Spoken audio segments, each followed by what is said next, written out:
In this video, I'm going to show you how to connect Cash App to TurboTax. So the first thing you want to do is just sign into your TurboTax account and then go to Documents over here on the left. Click on the top where it says Linked Accounts. And then from here, click on Add Account.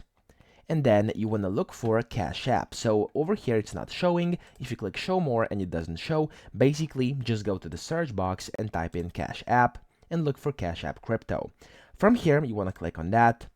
And if it says this message over here, so we aren't able to import tax forms from this bank or financial institution yet, this actually isn't true because they have the integration. So if you see this window, what you can do, I'm going to show you right now. So I'm going to go back. You want to go to Tax Home, and then you want to go to Wages and Income. You want to pick up where you left off or start, or just click the blue button that's popping up. And from here, inside your income, you want to go to Investments and Savings, this one. Click on Start or Add/Edit, whichever it shows for you. And from here, it says, did you have investment income in 2024? If you did, click on Yes.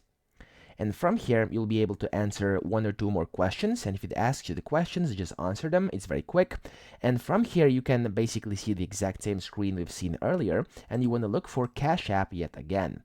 And after you do, click on Cash App Crypto. And from this screen, as you can see, you now actually can connect it. So it was impossible to do it before, but over here it's actually possible. As you can see, it says a few things to keep in mind, and you can see all the different instructions on how you can do this, how you can basically download your Square Cash App transaction file, etc. Okay, so that's that, and you can just do it over here, and then it will give you all the instructions to continue from here on.